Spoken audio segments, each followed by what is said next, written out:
This is Ashley Olsson at the National Ploughing Championships in Ireland, 2017, and we're on site at the Clipex stand.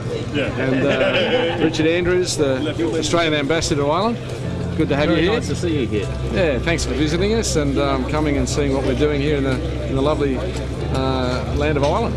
Yeah, well, it's great to see an Australian company's made it all the way over here too, because it's such a huge festival, and we've got such a lot in common with Ireland in terms of agriculture that there should be more of this. Yeah, no, we've been pleasantly surprised by how we've integrated here and how our business is growing, and just explaining that this was the basis of our introduction into why we're here in Ireland. Is we came and Richard, we developed this fence post that reduces the stress and the labour for putting up fences, and it's a lot more efficient. It's simple technology, but it's enabling Irish farmers and in fact farmers around the world to do things a lot more efficiently and very cost efficiently as well. It's not an increase, it's not a cost impost to the farmer.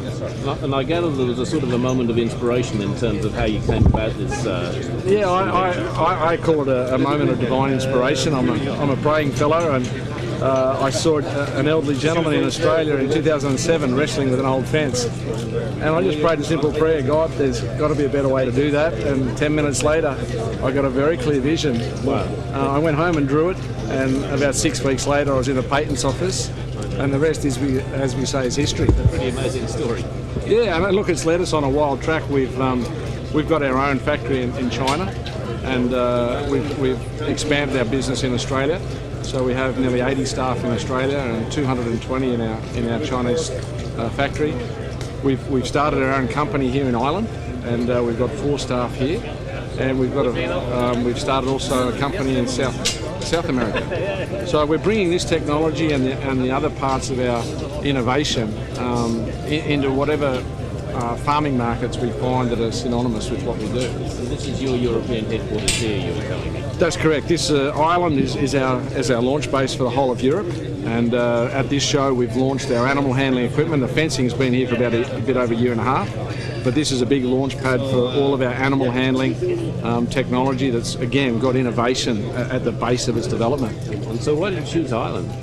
Look, for us it was a strategic position. Obviously Brexit was happening and we wanted to have a European base. The government here is very pro-business. The language obviously is not an issue for us.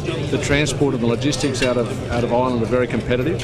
So we saw it as a very good, and just agriculture here was a very easy startup. There was a lot of agriculture here that was very synonymous with what we do in Australia.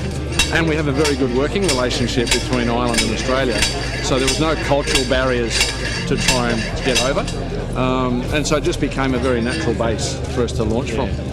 No, and look, there's so many elements of your story which just, I think they're feeding into a narrative which is just going to become bigger and bigger in the next few years, in fact, because, that connection, the Brexit story, Australian companies wanting to come into Europe, English speaking, common legal systems, lots of people-to-people links, and then there's also the fact you bring in that element that Australians can bring to Ireland, which is that connection with Asia, and the fact that Irish people are going to be looking for markets over in Asia as well, and the whole thing can work in reverse. With people like yourself who've got expertise in China, who've got connections in Ireland, and where there's trust. I think there's just a huge story there waiting. I think it's an incredible opportunity because we have so many things common in our history, and we do have a common understanding. And doing business in Asia is different.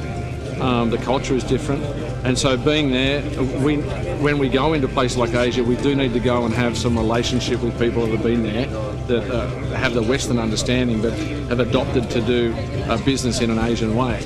And so we found it a challenge, honestly, for the first 5 years. It was a big challenge to us, but we've been successful, and we have a great operation there, and we work very well with the government, very well with the local people. And I honestly think there's a tremendous opportunity for Irish product to come back into Asia. I really do. Well, and of course the government's trying to do its bit to help by negotiating a free trade agreement with Europe as well. And once we get that off the ground, I think you'll see these opportunities just grow and grow, because it'll mean more people are talking to more people. Yeah. And it's not just about, how much do we sell to you or how much do you sell to us. It's about how can we work together so that we can sell into third markets and everyone's better off. Absolutely. And so we use our common history as a benefit and as a strength. Work together, and we're both bilateral, and so it's a very strong partnership. Terrific. Well, I'd love to see some of the rest of the stuff. Yeah, there's some great innovation for us to show and see, and we'll go and have a look at some of the products. That's good. Wonderful. Thank Thanks. you.